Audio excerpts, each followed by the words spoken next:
Boa noite, a graça e a paz do Senhor Jesus, amém? Tá ligado agora? Então mais uma vez, meus irmãos, uma boa noite, a graça e a paz do Senhor Jesus. Glória a Deus, a todos que nos acompanham de casa também, sejam bem-vindos a mais um culto.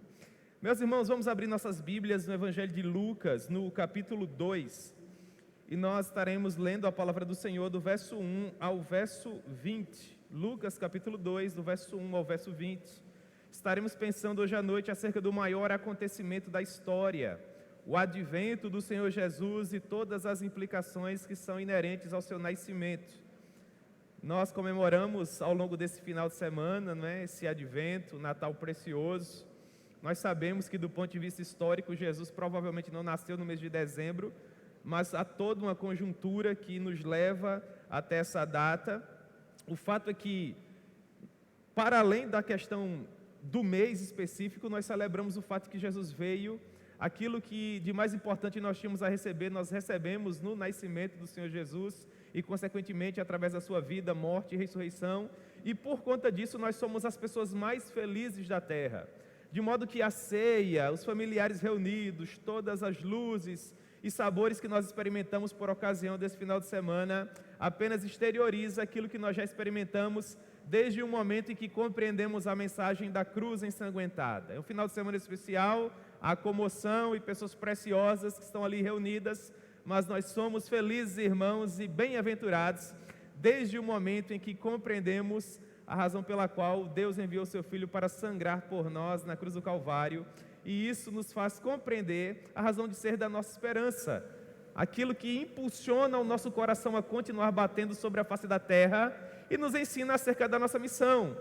No nascimento de Cristo, e bem assim em sua morte e ressurreição, nós aprendemos de onde nós saímos, onde nós estamos e para onde nós vamos. A história se consuma na vida, morte e ressurreição do Senhor Jesus, e tudo mais que nós experimentamos nos dias atuais são meros desdobramentos da vitória apoteótica do Senhor Jesus na cruz do Calvário, e sobre isso nós pensaremos hoje à noite, amém? Evangelho de Lucas, capítulo 2, a partir do versículo 1, vamos ler no meu evangelho favorito, o Evangelho de Lucas, onde o médico bem-aventurado, servo do Senhor, missionário apaixonado pela mensagem da cruz, nos ensina assim: naqueles dias foi publicado um decreto de César Augusto, que era o governador romano, o imperador do mundo, convocando toda a população do império para recensear-se. O primeiro recenseamento, foi feito quando Quirino era o governador da Síria. Todos iam alistar-se, cada um à sua própria cidade. José também subiu da Galileia, da cidade de Nazaré, para a Judeia, a cidade de Davi, chamada Belém, por ser ele da casa e família de Davi, a fim de alistar-se com Maria, sua esposa, que estava grávida. Estando eles ali, aconteceu completarem-se-lhes os dias, e ela deu à luz ao seu filho primogênito, enfaixou-o e o deitou numa manjedoura, porque não havia lugar para eles na hospedaria. Havia naquela mesma região pastores que viviam nos campos e guardavam seu rebanho durante as vigílias da noite. E um anjo do Senhor desceu onde eles estavam, e a glória do Senhor brilhou ao redor deles e ficaram tomados de grande temor. O anjo, porém, lhes disse: não temais, eis que vos trago boa nova de grande alegria, que o será para todo o povo. É que hoje vos nasceu, na cidade de Davi, o Salvador, que é Cristo, o Senhor. E isto vos servirá de sinal: encontrareis uma criança envolta em faixas e deitada em manjedoura.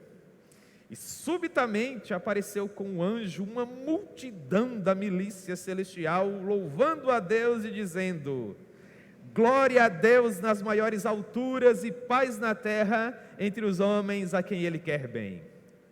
E ausentando-se deles os anjos para o céu, diziam os pastores uns aos outros: vamos até Belém e vejamos os acontecimentos que o Senhor nos deu a conhecer.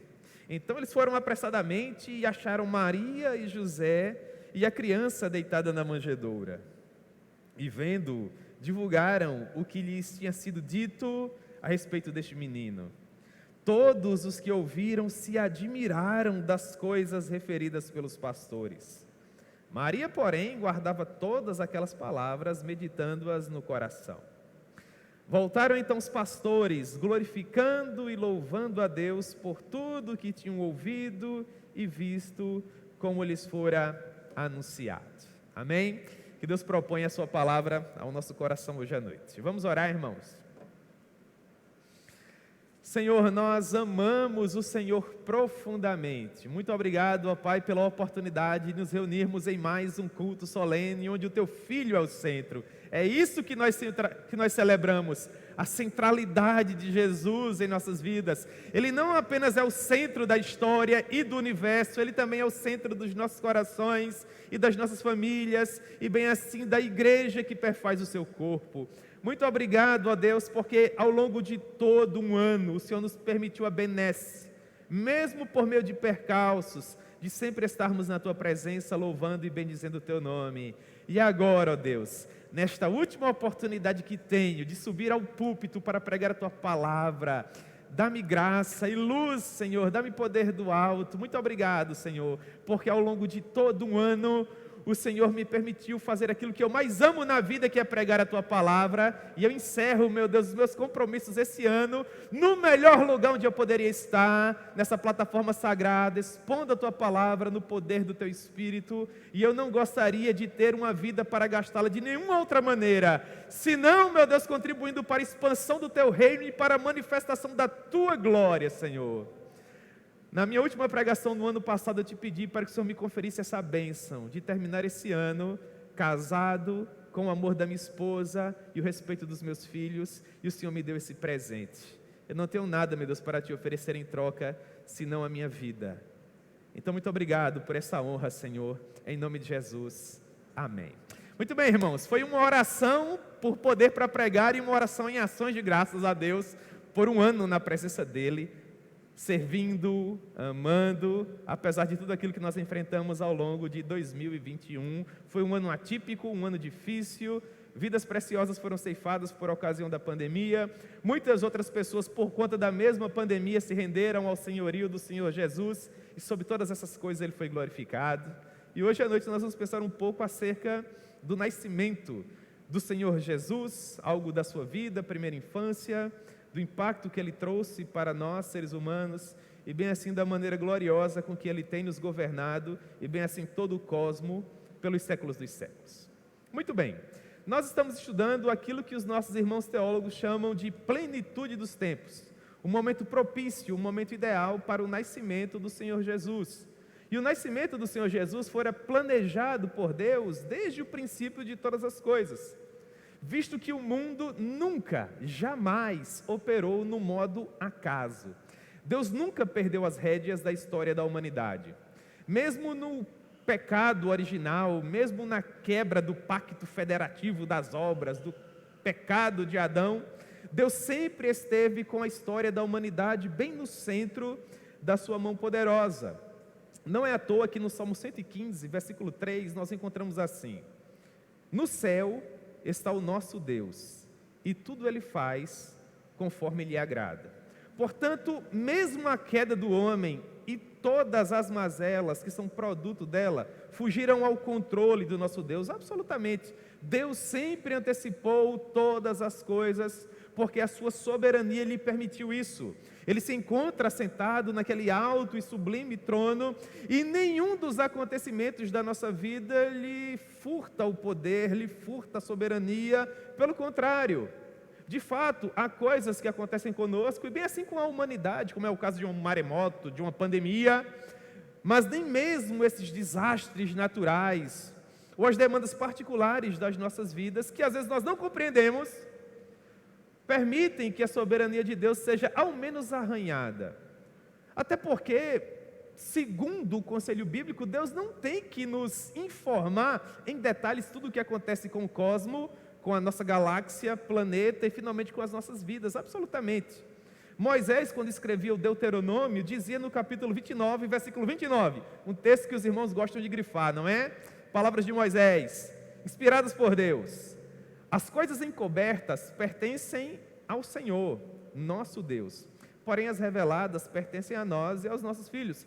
Há explicações, há motivos, há demandas que Deus, em sua misericórdia, compartilha conosco. E há outras coisas que, quem sabe, nós compreenderemos depois. O fato é que Deus é soberano e governa o mundo conforme melhor lhe parece.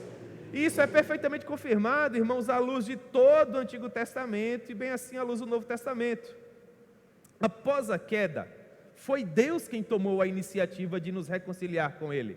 O homem vivia em seus percalços, enlameado naquele tremendal de lama que era a sua vida, e Deus vai até lá, encontra o homem caído, prostrado, não valendo absolutamente nada, e entra numa aliança com o homem, a princípio uma aliança precária, que era firmada com base em nosso próprio mérito, mas que apontava para uma aliança perfeita e eterna, a aliança que hoje nós temos, embasada no sangue precioso do Senhor Jesus. Portanto, nós olhamos para as Escrituras hebraicas, para o Antigo Testamento, e nós percebemos, por exemplo, que em Noé havia uma verdadeira impossibilidade do gênero humano agradar a Deus. Deus olhou para aquela geração e viu o que ele encontra na geração atual.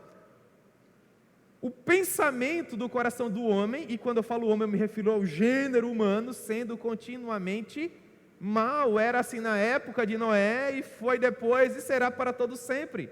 Porque nós não nos inclinamos a Deus, o nosso coração é pérfido, nós sempre procuramos aquilo que nos causa prazer, ainda que isso nos aliene de Deus, nos afaste dEle.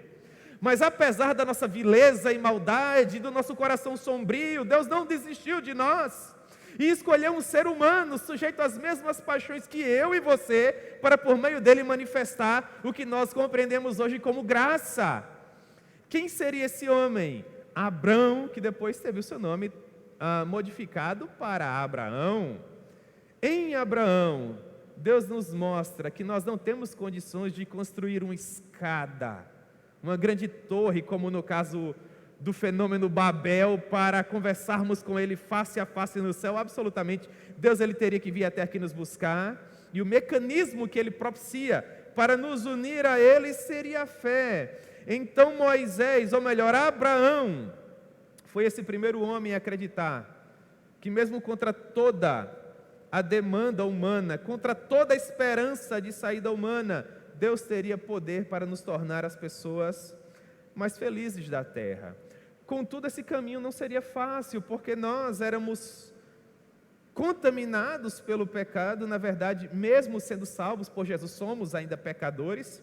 Mas eu me refiro àquele momento em que nós ainda não conhecíamos o nosso Messias, o nosso Salvador, e precisávamos confiar na força do nosso braço para termos um bom relacionamento com Deus. E Moisés é o personagem que Deus escolhe para nos ensinar que, do ponto de vista humano, isso seria impossível, porque em Moisés, o poderoso legislador, Deus nos confere a lei. E a lei foi estabelecida num patamar tão elevado, mas tão elevado, que nenhum ser humano teria condições de cumpri-la. Até porque nós já nascemos em pecado. E sabemos que basta um único pecado para nos tornarmos réus de uma condenação certa, justa e eterna. De modo que em Moisés, Deus coloca o dedo 3 vezes santo dele no nosso rosto e nos mostra que nós precisamos desesperadamente de uma outra saída, de alguém que venha até nós e nos salve, porque nós não podemos nos salvar a nós mesmos. E isso nós aprendemos com Davi, um tipo do Messias, um personagem bíblico que viveu há muitos séculos atrás e que foi segundo o coração de Deus. Um homem que teve percalços e falhas e que pegou às vezes de maneira contumaz, mas que amava apaixonadamente o Senhor e que procurava promover o conhecimento e a glória desse Deus através da sua vida. Davi personifica aquele que viria, não como Davi sendo imperfeito, mas sendo perfeito para nos transformar de pecadores inveterados em filhos de Deus arrependidos dos nossos males e das vilezas do nosso coração. Em Davi, nós aprendemos que finalmente um rei eterno, imutável e perfeito haveria de vir para nos conduzir a um reino de justiça e paz. Contudo, nós olhamos para o relacionamento do Senhor Deus Todo-Poderoso com cada um desses personagens que eu estive citando aqui: Noé, Abraão, Moisés, Davi, e nós percebemos que nenhum desses relacionamentos,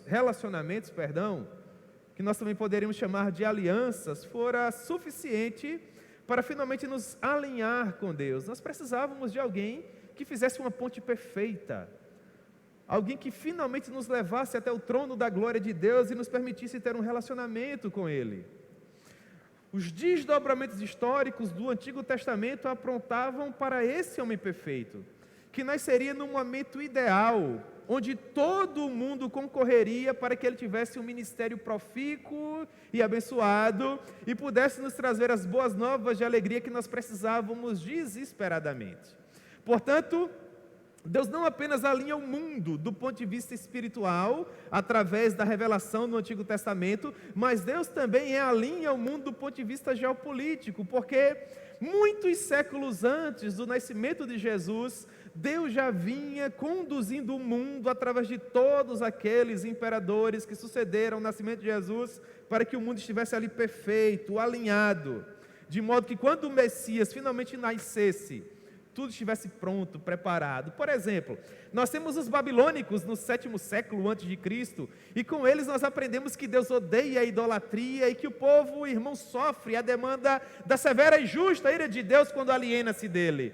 Os babilônicos saem de cena, vêm os gregos, ou melhor, vêm os persas, e com os persas nós aprendemos que a misericórdia de Deus pode nos alcançar. Deus nos permite voltar da Babilônia para a nossa terra, sinagogas se espalham, que seriam utilizadas no período do Novo Testamento para a promoção do Evangelho. Nós perdemos o hebraico, mas ganhamos o aramaico, que era a língua falada por Jesus e bem assim por seus discípulos, dentro da Terra Santa. Nós temos o culto público restaurado, a lei é restabelecida, os turnos sacerdotais e levíticos são ali, irmãos, restaurados, e finalmente nós celebramos ao Senhor através de homens como Esdras e Neemias. Mas essa geração também passou, assim como a geração dos persas, e agora nós temos os gregos dominando o mundo, e com os gregos nós temos a paixão pelo conhecimento. Alexandre o Grande, de 333 a 323 a.C., disseminou toda a língua e cultura grega por todo o mundo, de modo que 300 anos depois, quando Jesus finalmente nasceu, todo mundo falava uma única língua, que era o grego. As nações possuíam um vernáculo, a sua língua mãe, como os judeus que falavam aramaico, mas eles também falavam grego. Os romanos falavam latim, mas também falavam grego. Os licaônicos da mesma forma, e bem assim todas as demais culturas. Finalmente os romanos surgem no ano 67 a.C. E os romanos tinham paixões por unificar a cidade de Roma como uma 8ª maravilha do mundo, quem sabe. Construíram estradas. Não é à toa que há o adágio popular, todos os caminhos levam a Roma, quem tem boca chega até Roma, porque todos os caminhos levavam as pessoas até lá, mas Deus permitiu que esses caminhos fossem criados, para que o Evangelho fosse melhor disseminado por meio dos missionários. Os romanos também eram apaixonados por paz, eles disseminaram todos os impérios inimigos, e eles se espalharam por todo o mundo, de modo que à época do nascimento de Jesus não haviam guerras intestinas, não haviam guerras dentro do Império Romano, o maior império que o mundo já viu. O mundo gozava de plena paz. Então percebam, a lei de Moisés restabelecida, o culto público restaurado, haviam ordens sacerdotais, turnos dos levitas, o mundo falando uma única língua, estradas pavimentadas, todas as etnias gozando de plena paz. E para além disso, há pelo menos 400 anos, Deus não se manifestava ao seu povo, porque o último profeta do Antigo Testamento, Malaquias, havia profetizado 400 anos antes do nascimento de Jesus. Portanto, entendam um cenário completamente preparado, politicamente falando, socialmente falando, espiritualmente falando, o culto estabelecido, sacerdotes, levitas, e havia uma sede premente no coração do povo. Porque há 400 anos, ninguém se levantava com a voz profética, de modo que quando todo mundo estava preparado, o maior acontecimento da história, finalmente aconteceu. E aconteceu da maneira como o profeta Malaquias havia profetizado. Antes do nascimento do Senhor Jesus, nasceria aquele que prepararia a chegada do Messias, personagem bíblico conhecido como João Batista. E o nascimento de João Batista foi qualquer coisa extraordinária. Ele era filho de um casal que era avançado em dias, Zacarias, que era do turno de Abias, o 8º turno sacerdotal, Ele era uma espécie de sacerdote daquilo que seria uma espécie de baixo clero naquela época. E pasmem vocês, ao longo de toda a sua jornada ministerial, mesmo sendo ele linhagem de Arão, nunca lhe havia caído a graça, lhe competido a sorte de entrar no lugar santo para queimar incenso perante o Senhor. Era como que se nos dias atuais ele fosse um pastor que nunca tiveram a oportunidade de subir ao púlpito, por exemplo, para ter um lugar de fala. Ele servia ao Senhor, mas infelizmente ele nunca tinha recebido a benesse de entrar no lugar santo. Alguns outros sacerdotes recebiam a graça de entrar no lugar santo no princípio do ministério, e por toda a vida eles eram ovacionados por isso. Zacarias não teve a mesma sorte, e a coisa acontecia com ele de maneira inversa. Como ele nunca havia entrado no lugar santo, ele era aquele sacerdote que nunca havia entrado no lugar santo. E para completar, ele era casado com uma mulher estéril. Uma mulher estéril numa sociedade onde as mulheres tinham que procriar, sobretudo, filhos varões. Portanto, eles carregavam essa pecha, o sacerdote que não oficiava e a mulher que não gerava. Até que finalmente Deus gira a chave, a coisa muda, porque com o advento do Messias, não há história tão terrível que não possa ser reescrita, não há coração tão duro que não possa ser quebrado, poço tão profundo que não possa ser alcançado. E mesmo o surgimento do precursor do Messias ocorre como um milagre poderoso, porque quando, naquele ano em especial, o sumo sacerdote lançou sortes, a sorte caiu no 8º turno, no turno de Abias, e especificamente sobre Zacarias. Imaginem a festa, o velho Zacarias finalmente chegaria não ao local dos rabis, mas ao local santo. Não seria o santo dos santos, mas o lugar santo já é alguma coisa, convenhamos, não é, irmãos? E enquanto ele ali se encontrava, o anjo lhe apareceu, dizendo que Deus havia ouvido as suas orações e que a esposa dele conceberia. E que aquele filho seria consagrado ao Senhor para uma missão específica, preparar a chegada ministerial do Filho de Deus, do Todo-Poderoso. Zacarias, naturalmente, como qualquer ser humano, ficou ali siderado, de boca aberta com aquela notícia, e o anjo ficou chateado porque ele usou de incredulidade e disse: olha, Zacarias, você vai ficar cego, ou melhor, mudo, porque você não acreditou nas minhas palavras. E quando ele finalmente saiu daquele lugar, ele se expressava por meio de gestos, porque ele não conseguia propor em palavras aquilo que lhe havia acontecido. Mas o fato é que, pouco tempo depois, a sua esposa Isabel engravidou. Ela já era avançada em dias, uma mulher madura, e ficou meio que ressabiada, envergonhada de mostrar o barrigão. E ela ocultou a gravidez por cerca de 6 meses, até que finalmente ficou uma coisa difícil de esconder. Mas quando isso acontecia, quando o jovem João Batista tinha cerca de 6 meses de gestação lá no ventre da Isabel, sua mãe, o mesmo anjo que apareceu a Zacarias, apareceu também uma mocinha, que teria algo entre 12 e 13 anos de idade. Para a cultura da época, as mocinhas de 12 e 13 anos já estavam na época de casar.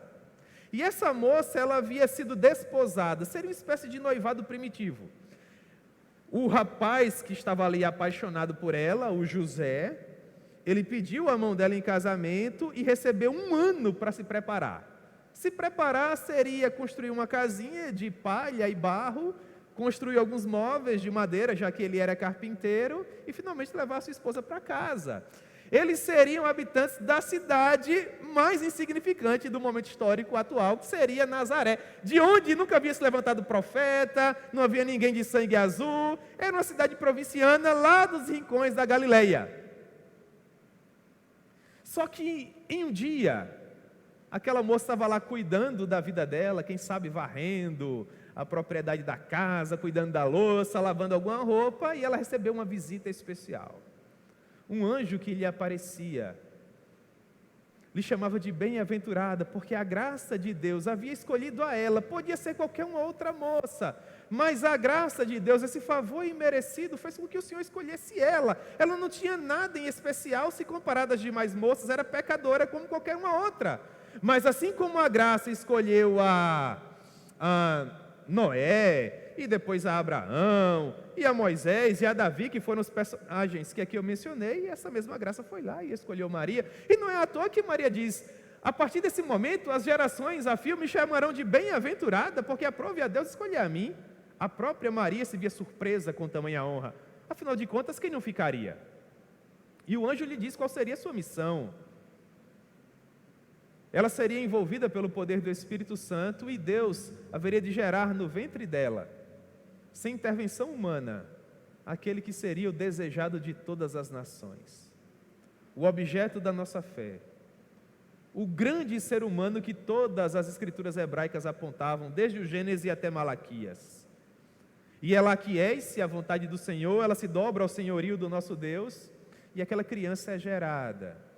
Mas imaginem vocês, irmãos, que uma mulher desposada, ela não teria a possibilidade de ter contato com o noivo, e bem assim com qualquer um outro homem. Porque se isso acontecesse, ela teria que ser morta por apedrejamento, era isso o que a lei estabelecia. Ela teria que esperar casar-se para finalmente contrair um relacionamento e finalmente engravidar. Maria sabia do risco que ela estava correndo. E quando finalmente, irmãos, aquela mocinha de 12, 13 anos de idade concebeu daquele menino e aquele menino começou ali a crescer no ventre dela, a barriga se tornou algo que todo mundo conseguia enxergar. E o que vocês acham que as pessoas comentavam? Porque seguramente as pessoas perguntavam, sobretudo os familiares, depois de mais pessoas, as melhores amigas da Maria: e aí, Maria, quem é o pai? O José cometeu a loucura de engravidar você? Ele sabe o que vai acontecer com você? Se não foi o José, ele vai ter que ser o primeiro a jogar pedra em você, porque a lei diz isso. A morte era cruel. Maria, por sua vez, dizia que aquele filho era do Espírito Santo. E convenhamos, irmãos, cá entre nós, vocês acreditariam? Imaginem que Jesus não tivesse vindo há 2000 anos atrás, mas que ele tivesse vindo em nossa geração. A minha filha vai completar 12 anos daqui a poucos dias. Já imaginou? A filha do pastor grávida, com 12 anos. E ela dizendo para a igreja: é de Deus, é do Espírito Santo. Vocês concordam comigo que há pessoas mais apaixonadas por Jesus que muitos de nós? Maria era uma mocinha corajosa, sim ou não? O José sabia do que aconteceria com Maria. E o que ele procura fazer à luz do Evangelho de Mateus? Ele quer fugir. Porque ele amava a tal ponto Maria que não queria presenciar o que aconteceria com ela. E quando ele estava ali preparado para fugir, para não ver Maria ser assassinada, o anjo mais uma vez lhe aparece, só que agora em sonho, dizendo: olha, José, esfria a cabeça, não vai acontecer nada com a moça, porque aquele que é gerado no ventre dela é filho de Deus, é filho do Todo-Poderoso. E tem mais: quando ele nascer, você irá chamá-lo de Emanuel, meu nome favorito para Deus, Emanuel, Deus conosco. Lucas nos diz que ele deveria ser chamado Jesus. São sinônimos para o mesmo Deus que é todo-poderoso. Enquanto Maria vivia essa situação, ela foi visitar Isabel. Vocês conhecem bem a história, quando ela chega na região montanhosa de Judá. A região montanhosa de Judá não está no mapa, não adianta procurar. Aprove a Deus escolher essas famílias mais humildes da terra. E quando finalmente a moça chega à casa da sua parente Isabel, o bebê que estava ali no ventre de Isabel estremece de alegria. E Isabel tece aquelas palavras que todos nós sabemos: quem sou eu para que venha visitar minha mãe do meu Salvador? Perceba, Jesus é vindicado, Jesus é glorificado, o nome dele é louvado, não Maria. Maria é uma serva de Deus assim como quaisquer de nós. Nós a amamos e a respeitamos, mas apenas Jesus é Senhor. Vocês compreendem isso, não é, irmãos? Muito bem, o fato é que, por todos esses percalços, esses desdobramentos do caminho, o José, coitado, ia trabalhar na carpintaria dizendo que não era o pai do menino. Se ele não era o pai, e se provavelmente as pessoas não acreditavam que aquele filho era de Deus, do que será que vocês acham que o José era taxado? A Maria, por sua vez, tinha os seus próprios adjetivos, mas eles caminhavam de cabeça erguida. Eles sabiam a quem serviam, eles sabiam a quem amavam, eles sabiam o que estava acontecendo. Até que finalmente Lucas nos diz que naqueles dias, esse é o contexto, Quando isso estava acontecendo, a gravidez já adiantada, Maria, com cerca de 9 meses, foi publicado um decreto de César Augusto. Lucas, que era um escritor brilhante, amarra o momento histórico. Essa frase, no período de César Augusto, quando Herodes era o governador da Judéia, tem a mesma força da genealogia, que nós encontramos no capítulo 1 de Lucas, que nós encontramos no capítulo 1 de Mateus. E para que servem essas informações? Para nos provar que o que nós estamos observando aqui é algo que já ocorreu, é um fato histórico, inegável. Não é uma história como é. Percebam que eu não iniciei a minha fala dizendo para vocês, era uma vez, não. Nós temos a linhagem de Jesus, nós sabemos quem governava o mundo, quem governava a Judéia, de onde ele saiu, qual a sua linhagem, todas as nuances históricas. Estamos tratando de fatos aqui.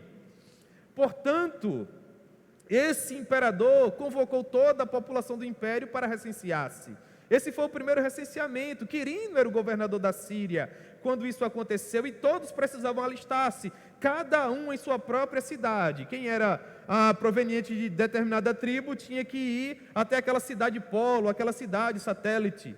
José vivia na Galileia. Ele teve que atravessar a Galileia, toda a região de Samaria e finalmente chegar à Judéia. Mas não necessariamente a Jerusalém, capital, a cidade de Davi, a cidade de Belém, porque ele era da linhagem de Davi. E aqui mais uma profecia se cumpre. Jesus teria que nascer do tronco de Jessé, ele teria que ser filho de Davi, teria que ser da linhagem de reis, para que a profecia se cumprisse. Perceba que Maria era pessoa não grata, ela não era amada pela cidade de Nazaré, ela era aquela mocinha que dizia que estava grávida do Espírito Santo, mas o Espírito Santo ia deixar de escolher uma princesa para escolher uma mocinha de uma aldeia provinciana que não tinha sangue azul. Pois bem, José ficou preocupado. A moça com 9 meses, José não teve coragem de deixar ela sozinha em casa. Não, Maria, você vai comigo. O homem recenseava, a mulher não. Então levou Maria. Imaginem para vocês que já são mamães, 9 meses de gestação, viajar em cima de um jumento. Ou a pé, não sei o que é pior, irmãos, a pé ou no jumento. Pega o mapa do Novo Testamento. Caminharam vários dias. Durante o dia, areia escaldante, à noite, frio abaixo de zero. Não é sem motivo que quando finalmente a moça chegou em Belém, a bolsa estourou. José, como pai de primeira viagem, está lá desesperado. Não havia hospitais à época, vamos procurar um hotel. Todo mundo tinha viajado para se recensear. Os hotéis estavam lotados, mas o rapaz foi generoso e falou o seguinte: olha só, o frio à noite aqui é atroz, vocês sabem disso muito bem. Eu não tenho quartos à disposição, mas eu tenho um estábulo.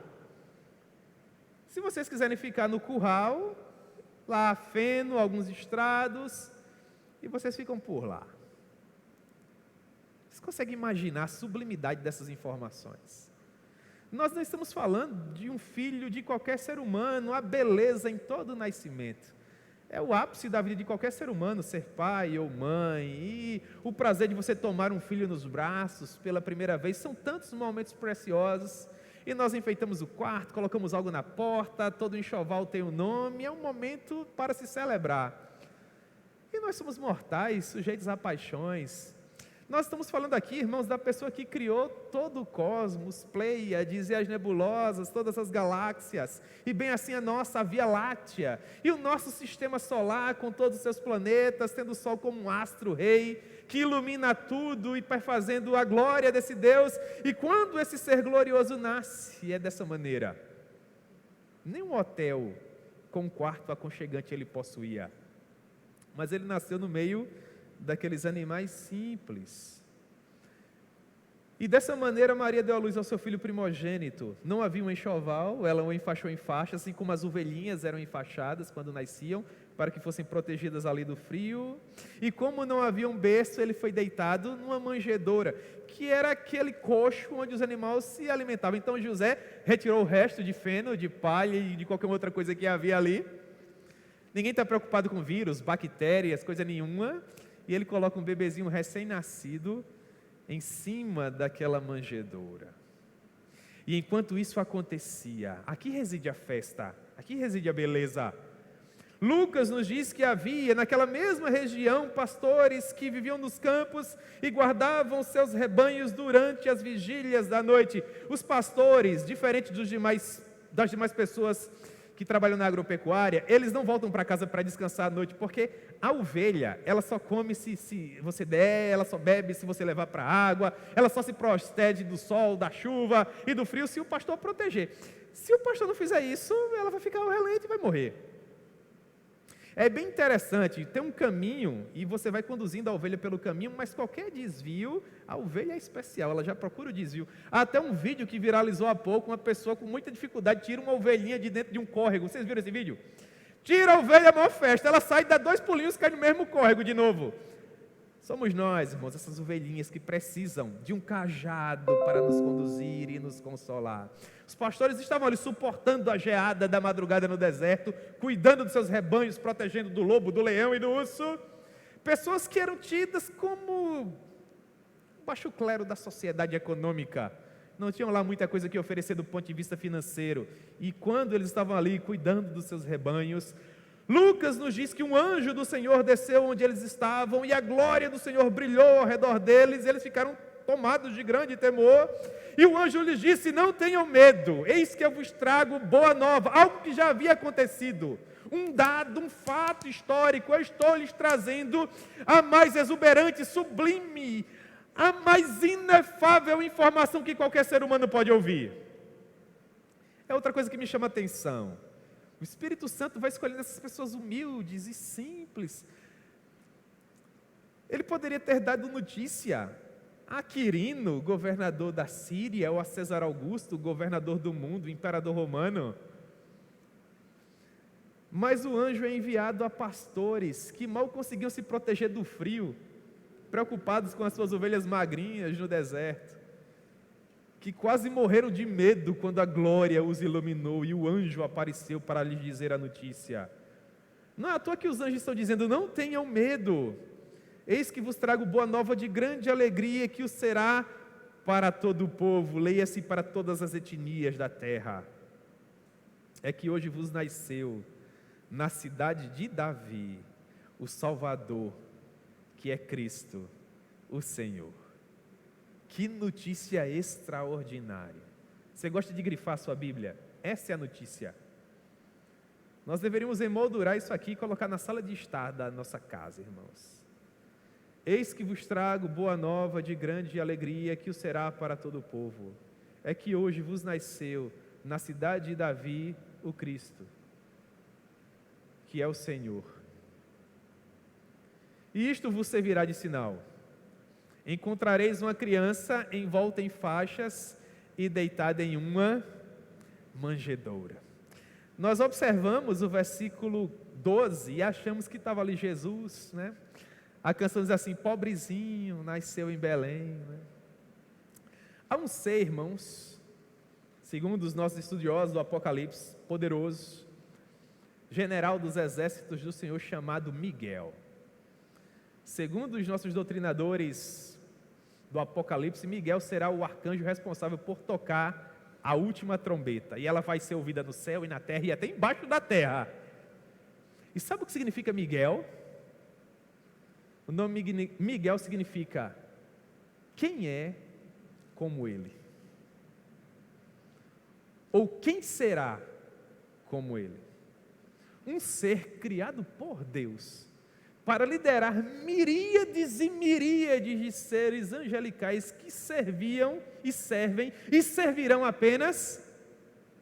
Jesus não brincava quando ele olhava para as autoridades de Jerusalém e dizia assim: ou vocês não sabem que eu poderia agora rogar ao Pai e ele me enviaria legiões e legiões de anjos? Enquanto aquele bebê indefeso estava deitado, envolto em faixas naquela manjedoura, havia um ser criado, irmãos, para defendê-lo num momento que fosse necessário. E esse ser acompanhou Jesus não apenas enquanto ele estava envolto naquelas faixas, mas quando Jesus aprendia a andar e arranhava o joelho, e quando Jesus arrancava os primeiros dentinhos, e enfrentava toda aquela dificuldade de qualquer criança, porque Jesus foi um ser humano tal qual os meus e os seus filhos, sujeito às mesmas paixões. Eu fico imaginando Jesus caindo e levantando, aprendendo a andar, e um ser poderoso, liderando milhares e milhares de outros seres, olhando para ele e dizendo assim: não sabe nem andar ainda, mas ninguém é como ele, nunca o será, porque ele é Deus, ele é o Todo-Poderoso, e não há amor maior que esse, sendo todo-poderoso, Criador de todas as coisas, se sujeitar à educação de um casal, aos seios de uma mulher, ter as fraldas trocadas. É inimaginável do ponto de vista humano, mas é uma das mais belas histórias de amor que nós vamos ouvir, ou a mais bela história de amor que nós vamos ouvir ao longo de toda a nossa vida. E subitamente apareceu com um anjo uma multidão da milícia celestial, louvando a Deus e dizendo: glória a Deus nas maiores alturas e paz na terra entre os homens a quem Ele quer bem. E ausentando-se dele os anjos para o céu, diziam os pastores uns aos outros. Agora as ovelhas ficaram meio que sem importância, né, irmãos? Vocês não podiam abandonar as ovelhas de jeito nenhum, nem durante a noite na geada, mas agora eles diziam uns aos outros: vamos até Belém e vejamos os acontecimentos que o Senhor nos deu a conhecer. E eles foram apressadamente e acharam aquela mocinha de 13 anos, e José com cara de pai de primeira viagem, e a criança deitada na manjedoura. E quando eles viram aquele cenário, se tornaram, por assim dizer, os primeiros missionários, e disseram a José e a Maria tudo o que o anjo havia lhes dito acerca daquele menino. E as demais pessoas que estavam ali reunidas, observando tudo aquilo, ficavam admiradas das coisas que os pastores estavam dizendo. Por que as pessoas estavam admiradas? Porque antes da chegada dos pastores, tudo que havia era uma menina de 12 anos, 13 anos no máximo, um rapaz magrinho que tinha viajado muitos dias a pé, junto com aquela mocinha, que não tinham praticamente nada, nem enxoval, usaram as faixas que as ovelhinhas eram envoltas quando nasceram, e as pessoas observavam tudo aquilo e diziam: o que será desse menino?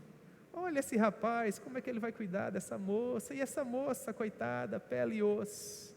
E esse menininho, coitado, meu Deus do céu, qual será o futuro dessa criança? E essas pessoas são surpreendidas com alguns pastores que abrem a porta com olhos esbugalhados, porque tudo era real, a criança estava lá, a mãe, o pai, as faixas, tudo fazia sentido agora. E eles diziam: nós estávamos cuidando dos nossos rebanhos, e de repente uma luz fulgurante brilhou, e um anjo nos apareceu, dizendo: paz na terra a todos os homens, e bem assim aqueles a quem Deus quer bem. E aquele anjo nos dizia que aqui em Belém, nesse lugar, nessa manjedoura, nós encontraríamos essa criança, e que ele na verdade era o Cristo, o Salvador do mundo, o Messias, o próprio Filho de Deus. E agora o comentário das pessoas mudava. Seria algo como: mas não pode ser. Mas desse casal, esse bebê aí.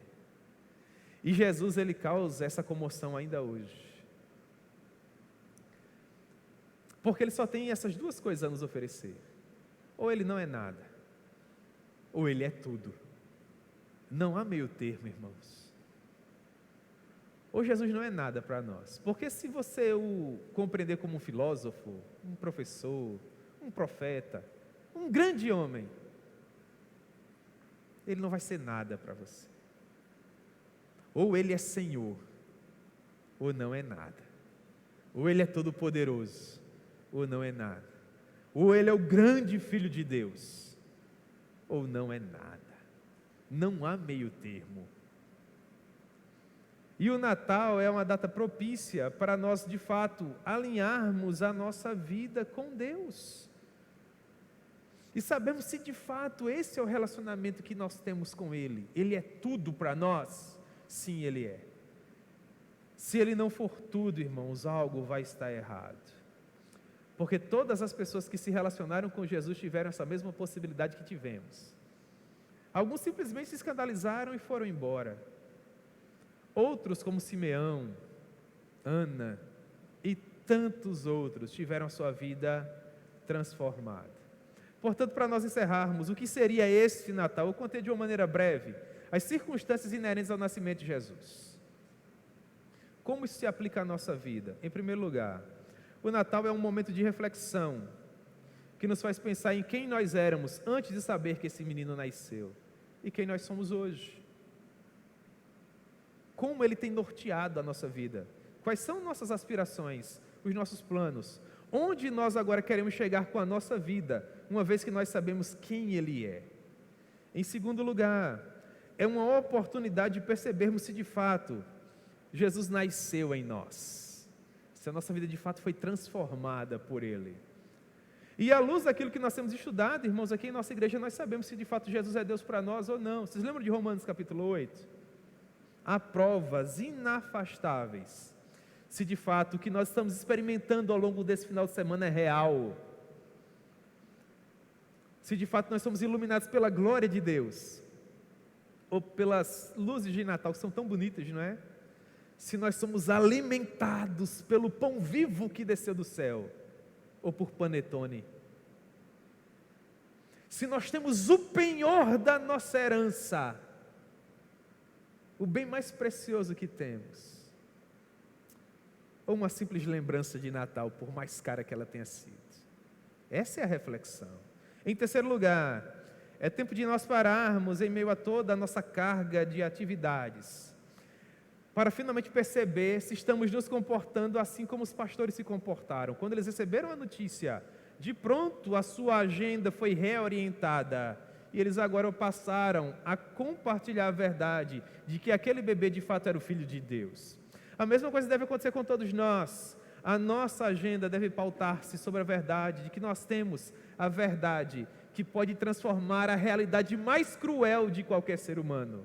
O fato de que Jesus já veio, morreu por nós e ressuscitou para ser Senhor de vivos e de mortos, para reinar sobre tudo e todas as coisas. E finalmente, em último lugar, é o momento de nós analisarmos de onde nós saímos, onde nós estamos e para onde nós vamos. E aqui eu me refiro, irmãos, a termos mais ministeriais. Quanto tempo faz que você ouviu acerca de Jesus e se apropriou dessa verdade? Quanto tempo de evangelho você tem? Qual tem sido o seu progresso na fé? Meu irmão, nós precisamos sair do ponto A para o ponto B. Nós precisamos, irmãos, progredir, conquistar, ambicionar para a glória de Deus. Nós não estamos passeando em Campina Grande, irmãos. Nós estamos em missão. Nós não estamos gastando tempo com os nossos próprios sonhos e projetos aqui. Nós estamos vivendo para a maior glória de Deus. E entre N possibilidades de se aferir como nós temos usado essa única oportunidade que Ele nos deu de viver, nós podemos pensar com os nossos botões qual tem sido o nosso progresso ao longo do relacionamento que nós temos com Ele. E eu pensava sobre isso, irmão, sobretudo nos últimos dias. Esse ano Deus me permitiu a graça, e eu vou encerrar com o meu exemplo de completar 10 anos de ministério, irmãos. E eu lembro que há 10 anos atrás eu imaginava onde eu estaria com 10 anos de ministério. E a vida faz isso. Porque ela tem pressa. Eu não tenho como voltar 10 anos no tempo e viver 10 anos novamente para tentar chegar em algum lugar. Mas eu posso olhar para o que foi a minha vida ao longo desses 10 anos e tentar fazer melhor. Porque muito em breve, assim como esses pastores, eu verei o meu Redentor com os meus próprios olhos. E a minha oração é a oração do profeta Miqueias. O que eu tenho preparado, Senhor, para quem será? Como eu me apresentarei ante a tua face? Se é fato que ele nasceu, morreu e ressuscitou, também é fato que um dia nós estaremos reunidos na presença dele. Então vamos, irmãos, levar até ele o melhor. Mostrar mãos calejadas para a glória do nome dele. E esse conhecimento natalício, esse conhecimento do advento, terá valido a pena. Amém, irmãos?